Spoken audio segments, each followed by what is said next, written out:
What up, everybody? Welcome back to Content is Profit. We are here back in Studio B, in Studio Podcast Suites. Busy week. We're about to end the year. Fonzie, are you excited? You have a up north trip that you do every year. Well, the last 2 years, yeah.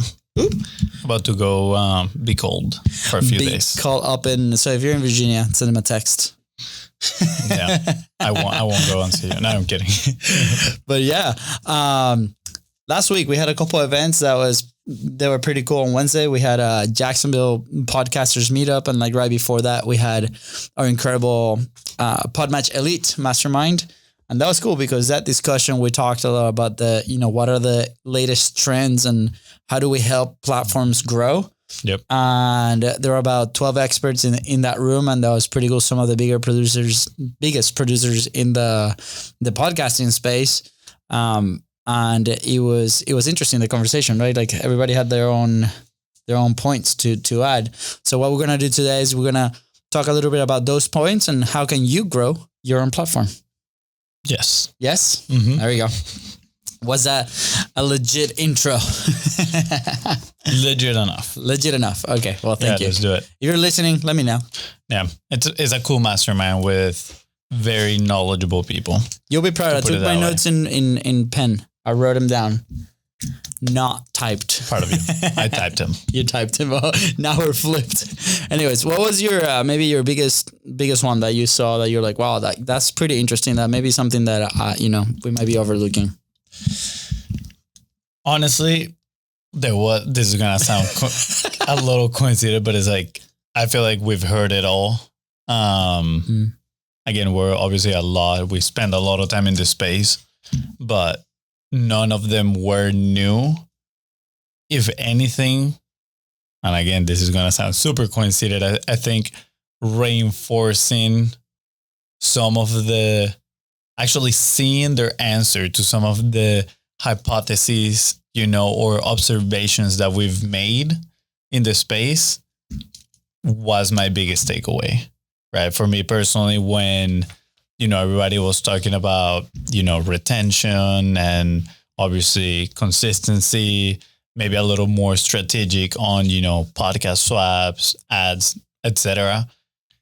And the two comments that were more observations on my end to them was first, know your baseline, right? I think that not too many people talk about that, right? They talk about retention and all that stuff, but a lot of people might calculate their retention, see their retention based on a, standard or an example that they see out there, but they don't know what is their baseline of data.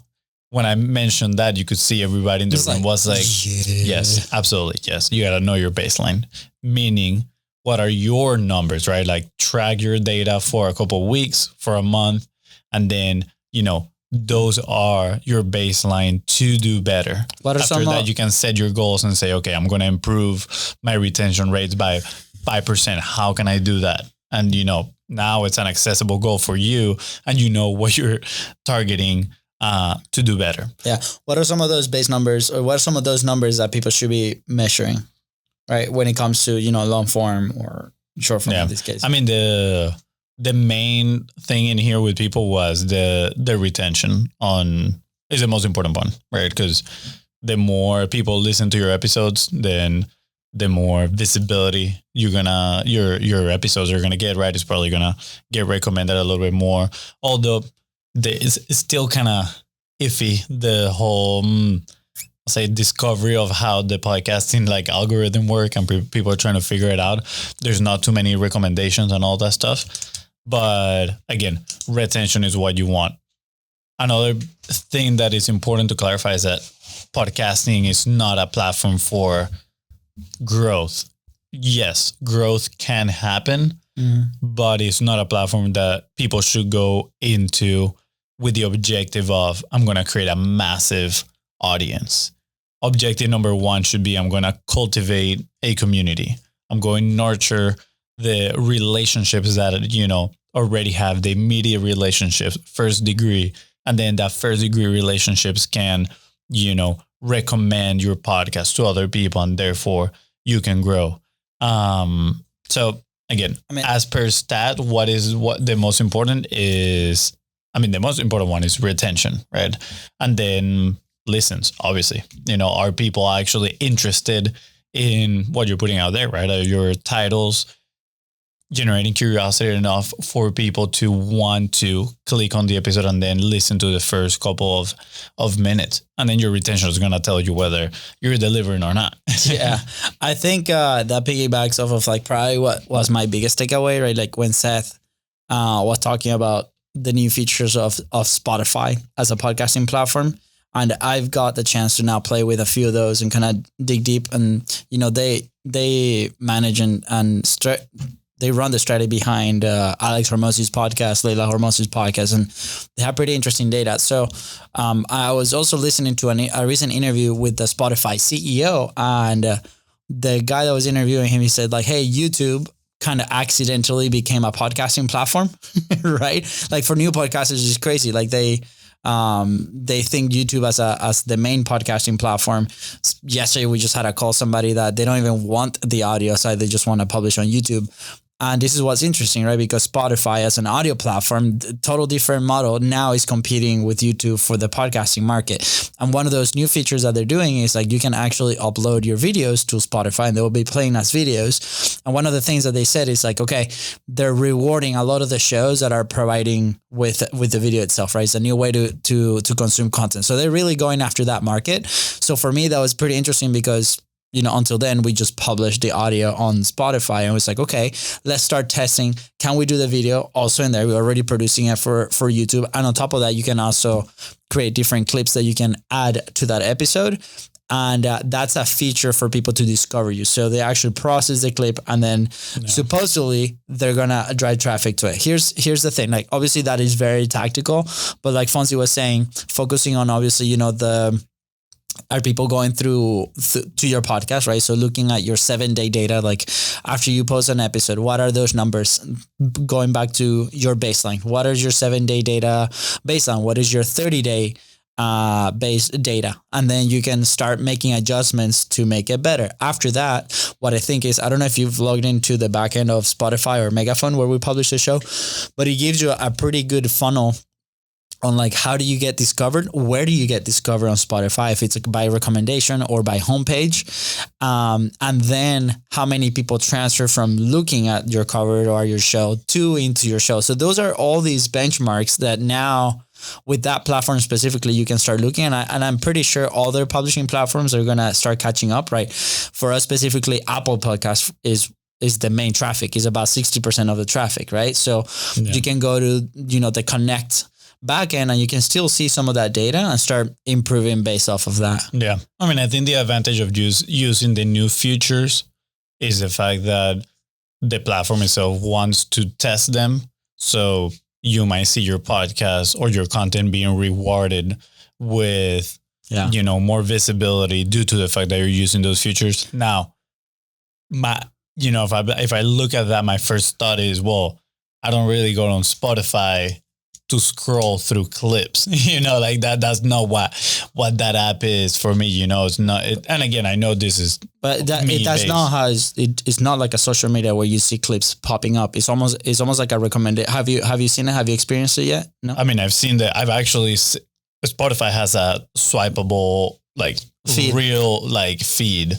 Like even for music, when it says like discover like music like this one, right? And you tap it and it's like little bits of songs from other similar artists.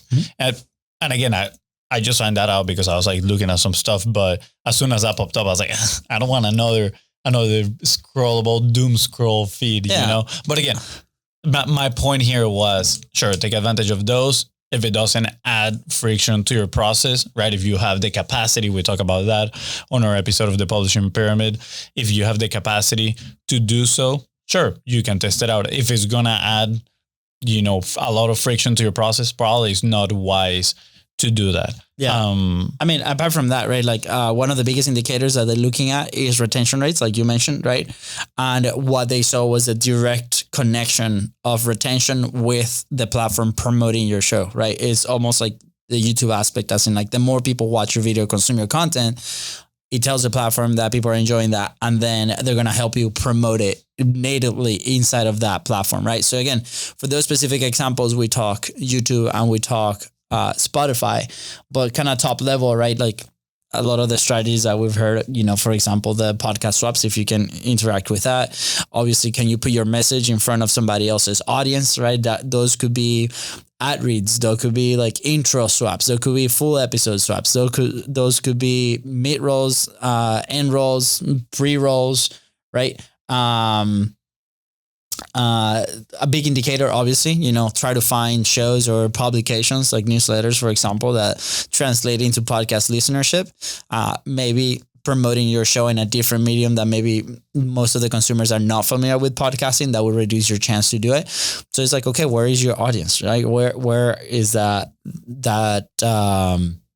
correlation or like that relationship with your own type of content? In our specific case, when we promoted when the show was promoted with Jenna Kutcher and My First Million, we saw a huge spike in people that came into our show and started interacting with us because it's a very similar audience. So I think that's interesting. Sometimes, we go guest or we go interact with shows that maybe have nothing to do with, the business or the topic that you're talking about, and we don't see those desired results. Yeah, I'm going to pat my own back here a little bit again.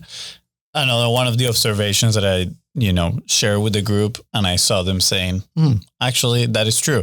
And that I don't see discussed very often is the TAM, right? The total addressable market. When people start podcasting, right? Let's say you have your niche. A lot of people don't really take into consideration the actual amount of listeners that are interested in that one topic. And not only that, but also the length for which those people are interested in that topic. So to elaborate, or on podcast, content is profit, right? Is, definitely in the marketing industry, but is niched down into how people turn their content into profit, right? It is very specific. Yeah. Now, when we saw that, actually in one of the episodes, I don't remember his name, but he told us, you guys actually don't have a new listener problem. When we shared the data with him, he said, you guys have a retention problem. Yeah. And that actually got me thinking. It's like, wow, like why can we retain people for so long?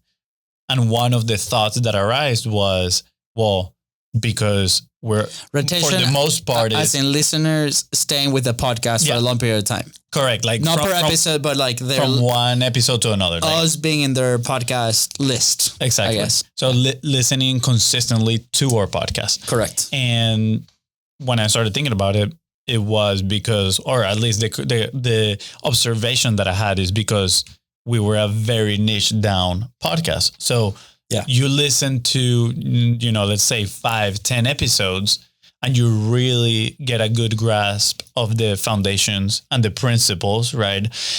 And then you're like, okay, well, let me move on to my next skill, or, the next objective that I might have in my business, the next problem I need to solve.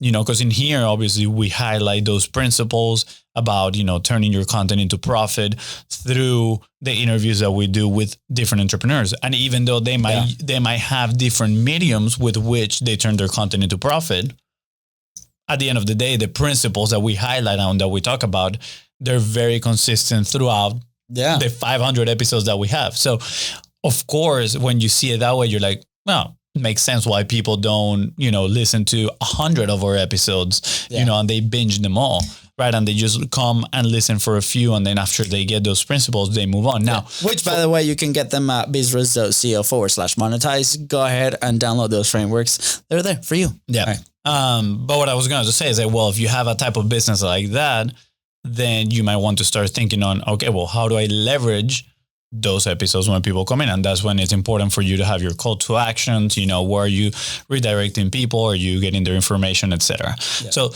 that is very important, because then when you contrast this type of podcast versus, somebody like Jenna Kutcher's Gold Digger, right? Or the Joe Rogan Experience, for those that don't know who Jenna Kutcher is.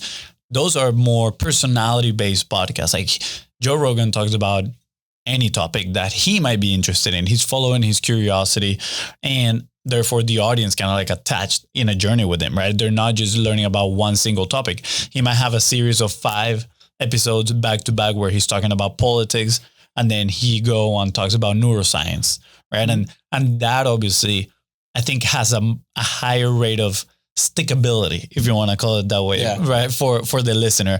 I'm interested, for example, in the Diary of a CEO. And the Diary of a CEO, at first you listen to it and you're like, you hear the name and you're like, oh, that's a business podcast.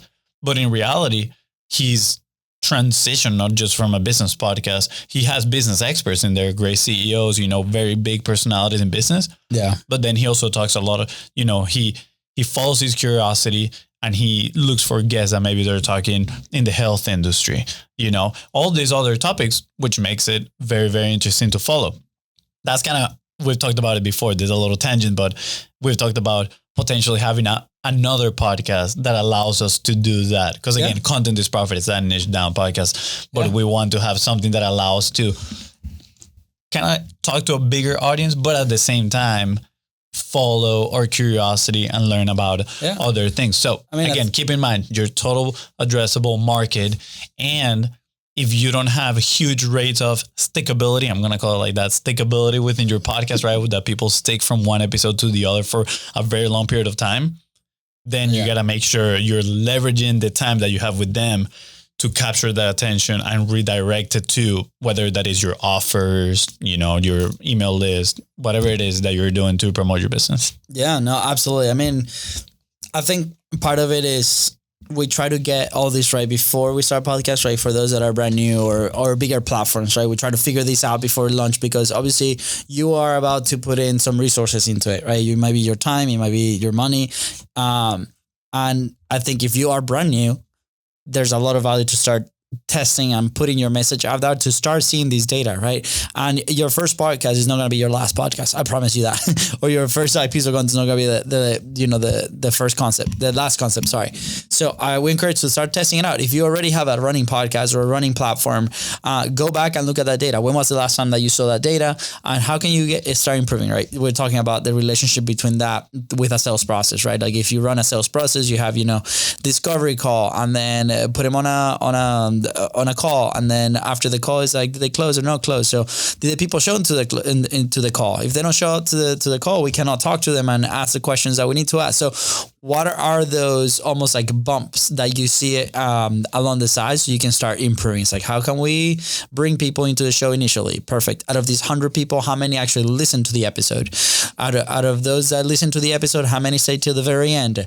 And if you can start pinpointing and improving in those stats little by little, I promise you that in a year, your podcast or your platform is going to be so much better for it. So I think like general sense, focus on the frameworks, right? Focus on what's working for you. We had an amazing lady, Karen, come in yesterday asking for some support here with her podcast, and a lot of, the desire to go and have like this massive podcast and what it requires to do it, she doesn't want to do. And she's totally okay with having a different version of a podcast that serves her and her business in a little bit different way. So start experimenting. If you have any questions, don't hesitate to reach out at BizRosCo on any social media, and we're happy to support you in any way we can. Anything else, Fons, before we head out? No. Let me see let me see if these buttons are the right ones. I don't think they are. Guys, with that said, no, definitely not. Juicy. With that said, guys, thank you so much for tuning to the Contents Profit Podcast. Go ahead and follow the show in your favorite podcasting platform and on social media at BizBrosCo. That is right. As today's episode help you move one step closer towards your goal, please don't forget to share this episode. And of course, don't forget to leave a 5-star review. See ya. Bye, guys.